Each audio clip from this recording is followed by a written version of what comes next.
mungkin menambahkan sedikit ya, selain permasalahan soal aplikasi atau websitenya Sirekap, kami juga menyoroti berbagai persoalan ya soal kemanusiaan. Karena kontras basicnya adalah organisasi hak asasi manusia, tentu kami melihat permasalahan pemilu ini dari human rights based approach in general election. Jadi pendekatan hak asasi manusia itulah yang harus dikedepankan dalam penyelenggaraan pemilu.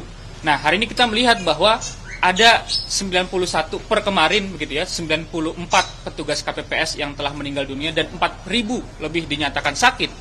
Dan kami meminta pertanggungjawaban KPU gitu ya. Seharusnya KPU bisa secara terbuka dan transparan menyampaikan kepada publik gitu ya. Apa sebetulnya alasan sesungguhnya? Kalau kemarin kita lihat hanya kelelahan gitu ya. Berulang-ulang disebutkan hanya kelelahan dan seterusnya. 2019 kita ingat juga bahwa 800 lebih meninggal juga karena kelelahan. Artinya apa? Tidak ada perbaikan yang signifikan dari KPU dalam melihat persoalan-persoalan soal kematian dari KPPS ini. Nah, itu yang pertama.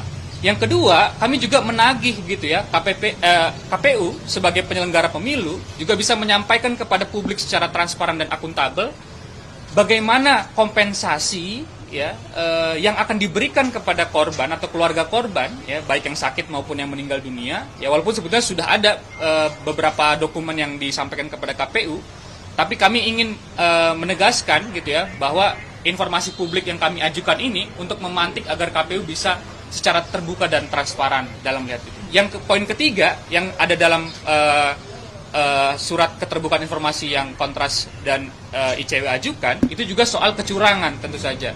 Selain kebingungan tengah-tengah masyarakat soal Sirekap, kami juga menyoroti hal-hal berkaitan dengan kecurangan. Bahkan di lapangan kami menemukan beberapa hal gitu ya, yang selanjutnya akan kita update besok. Para petugas KPPS itu terlibat dalam berbagai kecurangan yang ada di TPS.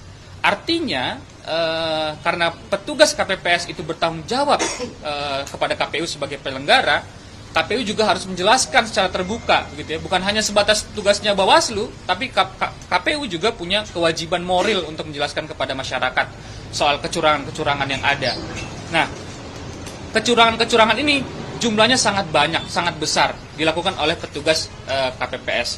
Dan itu yang coba untuk kita tagih, begitu ya, kepada KPU informasi-informasi soal ini. Dan yang terakhir, kami mau mencoba untuk menanyakan kepada KPU apa perlindungan fisik dan perlindungan hukum terhadap petugas KPPS. Kita tahu kemarin di Pamengkasan ada teror berupa bom yang dilakukan oleh orang yang tidak dikenal gitu ya kepada salah satu petugas KPPS.